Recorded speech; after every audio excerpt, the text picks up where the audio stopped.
SAT 이제 되게 많은 전략이 있죠. 저희만의 방식으로 바로 설명드리도록 하겠습니다.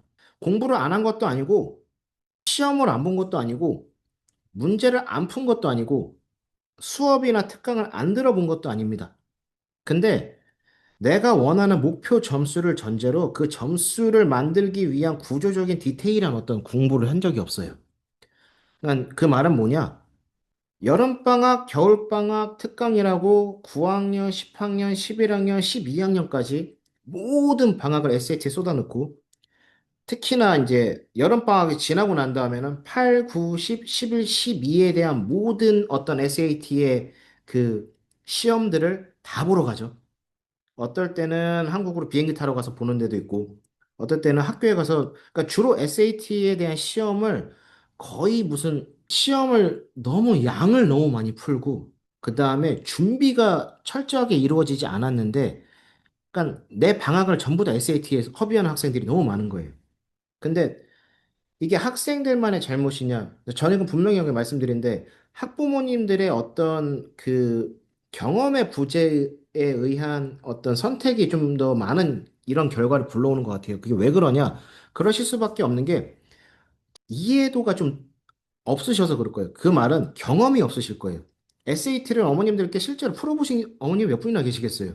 그러다 보니까 SAT가 중요한 건 아시죠? 그리고 공부는 시키시죠? 특강도 시키시고, 그 다음에 개인 과외도 시키시고. 근데 제일 문제는 SAT를 내가 경험해 본 적이 없으니까 이 어떤 입시에 대한 경험이 내가 한국에서 내신 준비하던 경험이랑 거의 같을 거예요. 그러다 보니까는 결국에는 아이들한테 뭔가는 해주고 싶은데 그 방법이나 방향성이 좀 잘못된 경우가 많아요. 그래서 정보는 정말 많이 쌓이고 저 말고도 SAT에 대해서 설명하는 정말 많은 전문가들이 많죠. 근데 제가 보는 결론은 항상 이거예요. 내 경험이 아니라 타인의 경험이 내 아이의 경험으로 오고 이 학원 가서 하니까 잘 됐더라, 저기 가서 하니까 잘 됐더라, 이런 거에 대한 되게 많은 어떤 혼란이 오시죠. 그리고 SAT가 어떻게 구조적으로 되어 있는지 모르는데 그걸 모르니까 이제 여기 계신 부모님들이 예전에 그랬더니 총정리 문제 풀듯이 이렇게 애들에 대한 어떤 문제집을 자꾸 사주고, 문제 양을 많이 주고, 그다음에 그 뱅크에서 계속 문제를 가져와서 이제 그 문제를 계속 돌려주고, 그다음에 새로 나온 문제집을 또 사서 문제를 주고. 근데 정작 그렇게 하고 나니까 뭐가 문제가 되냐면 학생들은 정말 많은 양의 공부를 했어요. 근데 SAT에서 원하는 구조대로 디테일한 공부를 해본 적이 없는 거죠. 그리고 부모님들은 뭐라도 해주고 싶으니까 자꾸 이렇게 줬는데 난 정말 많은 투자를 하고 정말 많은 시간을 할애하라고 하고 정말 많은 기회를 줬는데 그게 시험에 나오는 기준이 아니라 본인만의 기준이지 않았을까라는 생각을 좀 합니다. 그래서 이걸 어떻게 바꿀 수 있느냐? 제가 가장 많이 듣는 말, 방학마다 SAT 특강을 들었어요. 그러셨겠죠? 요거는 이제 학생들한테 주로 듣는 얘기인데 영어는 원래 감으로 푸는 거 아닌가요? 라는 얘기를 해요. 음, 못 풉니다. 감으로, SAT는. 그래서 현실은 이렇습니다. SAT를 시험처럼만 준비를 하고, 그 다음에 이 단기간 특강, 그리고 반복 응시, 양치기라고 하죠. 양을 많이 친다고 해서 양치기라고 하는데, 그러다 보니까 이제 영어적인 사고력이 크게 쌓이지는 않습니다. 그러다 보니까 내가 원하는 점수를 받을 수가 없죠. 근데 제가 여기서 말씀드리는 것 중에 수학은 뺐어요. 왜냐하면 수학은 결국엔 많이들 받아오더라고요, 점수를. 근데 제일 큰 문제가 뭐냐, 영어. 영어는 왜 안 쌓일 수밖에 없느냐? 대충 읽고 감으로 정답을 고릅니다. 나 문제 많이 풀어봤는데, 이거 이렇게 풀었던 것 같은데? 그리고 대충 감으로 풀어요. 그리고 단어를 모르면 본인들이 자꾸 그걸 유추하려고 그래요. 근데 진짜 학생들이 그걸 유추할 수 있을 정도가 되면은 제가 그냥 우스갯소리로 그러는데 나만큼 영어하면 니들 그 감으로 풀어. 라고 합니다. 저도 사실 쉽지 않거든요. 감으로 푸는 거. 근데 나 정도 하면 니들도 해. 안 되겠죠. 그 문법은 찍습니다. 왜냐? 어렸을 때 문법 배웠는데, 학교에서 문법 배웠는데, 여기서 말하는 문법을 배웠다라는 건 책을 한번 봤다. 학교에서 2회1 시간에 문법을 좀 봤다. 그리고 내가 라이팅 수업을 하다 보니 쌤들께 문법을 좀 들어봤다. 아니면 문법을 한번 선행을 돌려봤다. 난 맞는데, 그래서 그 문법을 가지고 너네들이 실제로 너네들 라이팅이든 너네들 학교 수업이든 거기에 그 문법을 정확하게 적용해서 써본 경험은 얼마나 되니? 라고 물어보면 대답이 없죠. 니들이 오늘 외운 단어를 가지고 니들 라이팅에 몇 퍼센트나 응용을 해봤니? 대답을 못하죠. 왜냐면 매번 쓰는 단어, 매번 쓰는 문장, 매번 쓰는 구조를 썼을 거예요. 왜? 익숙하니까. 그 구조를 바꾸는 게 익숙하지 않으니까 못 바꾸었을 거예요.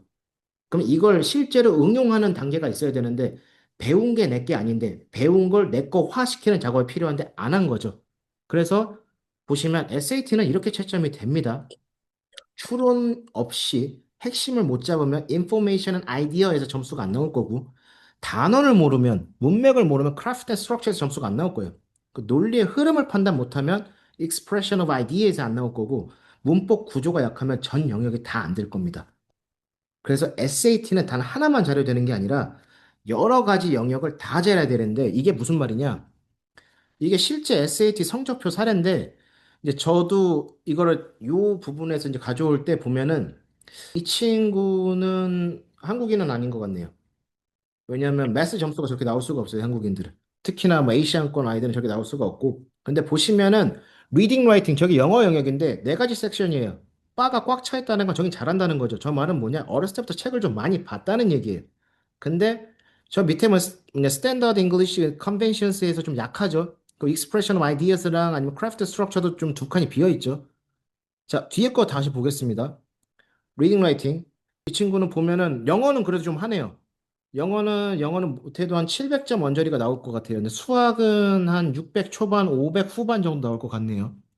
요렇게 영어 영역 4개, 수학 영역 4개, 요렇게 네 가지로 나눠져 있습니다. 근데 이게 뭘 의미하냐? 수학은 빼고 설명드릴게요. 첫 번째, Information and Idea Section. 핵심 내용의 이해, 세부 정보 파악, 추론 및 근거 찾기. 내용 이해했냐는 거죠. 리딩 잘 하느냐? 리딩에서 하는 말이 무슨 말인지 이해했느냐라는 얘기예요. 두 번째, Craft and Structure. 문맥 속의 단어 의미를 아느냐? SAT 단어를 그렇게 강조하는데 왜 그러냐? 2번 때문에 그래요. 단어의 의미를 아느냐? 근데 단어 외우는 걸 제일 싫어하는 아이들이 단어 의미를 감으로 풀어요. 문장, 문단의 구조를 알 수가 없죠. 단어를 모르는데 어떻게 문장, 문단의 구조를 압니까? 그러니까 작가의 목적, 톤, 관점이 매번 빗나가다 보니까 여기서 나오는 말이 뭐냐? 저는 다 이해한 것 같은데 항상 답이 두 개가 남아요. 아니면 세 개가 남아요. 아니면 왜 이게 아니죠? 라는 말을 해요. 그리고 세 번째, 문장, 문단의 논리 흐름, 정보 추가, 삭제, 재배치, 판단, 명확성, 일관성. 이 말은 뭐냐? 그 밑에 거 먼저 볼게요. 스탠다드 잉글리시 컨벤션스. 문법, 구두점, 문장 구조의 정확성. 문법을 제대로 모르고 있는데 문법의 시험이 저렇게 나오는 걸 풀 수가 없는데 구두점이라고 그냥 써놨는데 구두점이 뭐냐? punctuation, 뭐 preposition 아니면은 뭐 어떤 그 접속사가 나와서 접속사의 앞뒤를 이렇게 이어줄 수 있는 것들 아니면은 뭐 poem에 나오는 어떤 그 특별한 문장 구조 형태들을 모르는데 그 위에 있는 expression of ideas 이게 어떻게 발달되고 발전되고 어떻게 이게 됐는지 어떻게 하냐는 거죠. 그러니까 쉽게 말하면 어렸을 때 북클럽을 오래 한 친구들은 1번은 좀 될 거예요. 근데 단어 외우기를 싫어한다. 단어의 의미를 하나밖에 모른다. 단어의 의미의 동의어를 모른다. 이거 하는 걸 제일 싫어하는데 이걸 안 하면 720점, 750점 어떻게 나오냐면서. 그 다음에 문법을 모르고 문장을 모르고 전체적인 거를 모르기 때문에 자꾸 감으로 풀어요. 읽고 해석하고 다듬고 의도와 목적을 파악하는 게 SAT 시험인데 읽을 줄만 알고 해석이랑 다듬고 의도 목적 파악이 안 되는 거죠. 그러니까 점수가 안 나오는 거예요.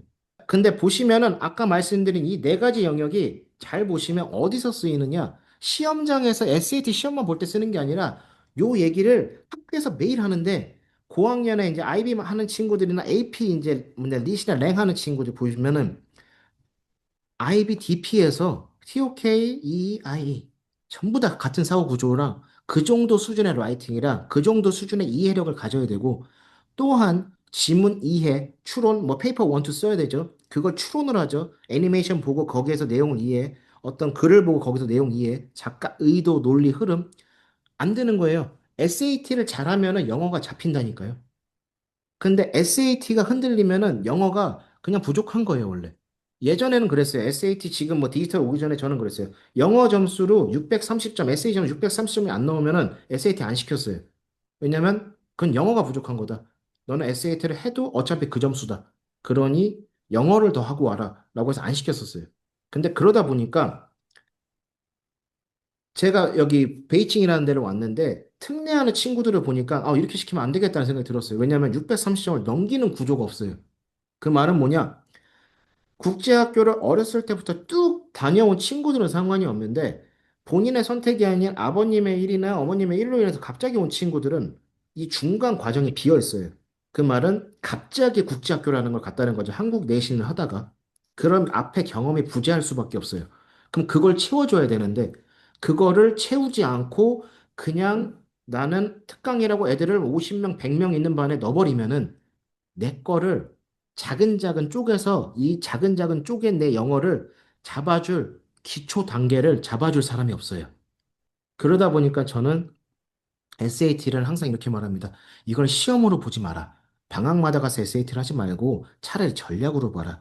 평소에 차라리 너의 주말이나 아니면 너의 시간이 되는 시간을 합쳐서 레귤러적으로 이걸 작은 쪼개서 너의 영어적인 실력을 향상한다고 생각하고 접근을 해라. 아까 컴피티션도 그렇지만 똑같습니다. 영어가 올라가면 나머지가 다 편해져요.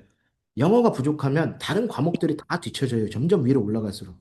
그래서 전략적으로 레귤러적으로 평소에 영어를 하고 난 친구들이 방학 때 인텐시브하게 특강을 들으면 확 올라요.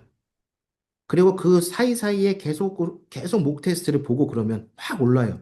그리고 난 다음에 영어가 뭐 750이 나왔다. 그 다음에 50점 올리는 거는 여러 명 있는 반에 가도 돼요. 왜? 이제 내가 내 걸 찾아 먹을 수 있는 능력이 되거든요.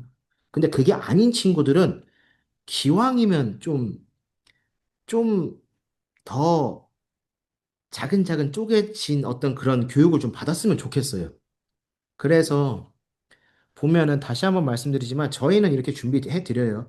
이거를 영역별로 나누고 영역별로 선생님들을 나누고 그다음에 그거에 따라서 학생들의 현재 상태를 진단해 드리고 그다음에 어떻게 어디서 막히는지를 그 반을 항상 이렇게 어 뭐 저희가 먼저 이제 구글 폼을 주고 아이들이 틀린 문제들을 저희한테 서밋을 하죠. 이제 그걸 가지고 어디에 틀렸는지 뭐 했는지를 직접 선생님들이 준비를 해서 수업을 해드립니다. 그래서 그렇게 해서 아이들의 영어 실력 겸 그리고 SAT 수업을 한 저는 라이팅도 시켜요. 오늘 한 SAT 내용 중에서 이 내용은 좋다. 그럼 수업 시간에 라이팅도 시킵니다, 저희는. 그래서 너희들이 오늘 배운 거 안에 얼마큼 올라갈 수 있는지도 시킵니다, 같이. 기초반은 400에서 한 500점 초중반 나오는 친구들이 저는 기초반으로 잡습니다. 왜? 이 친구들은 영어를 잡아줘야 돼요. 그래서 감으로 푸는 습관 자체를 없애버릴 거예요. 읽는 것부터 아주 다 뜯어 고칩니다.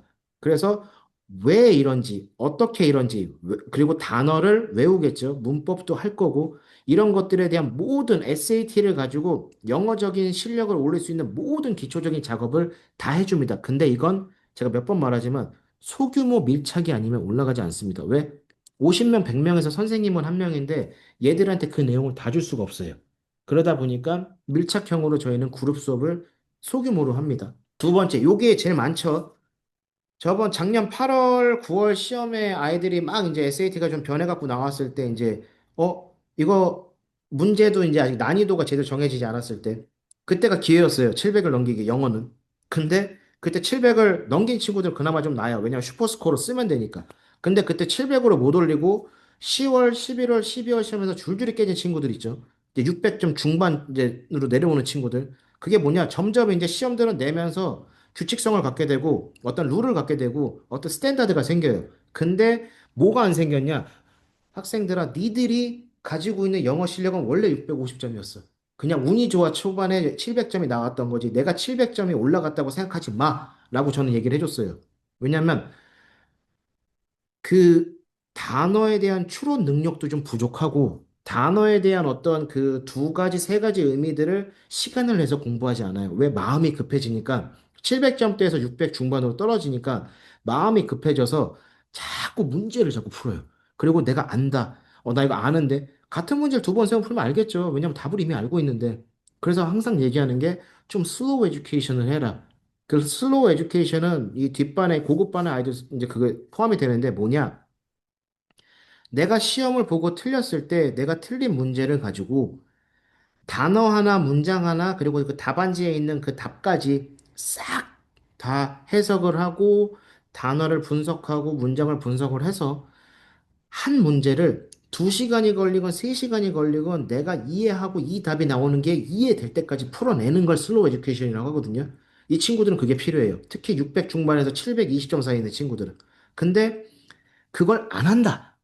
그러면 그 이상으로는 올라가지 못할 것 같아요. 고급반에 있는 친구들은 이제 730점을 넘어간 친구들은 똑같습니다. 영어나 수학이나 나는 1550에서 이제 75%타일로 들어가고 싶다. 그래서 나는 1580을 찍고 싶다. 1600을 가고 싶다.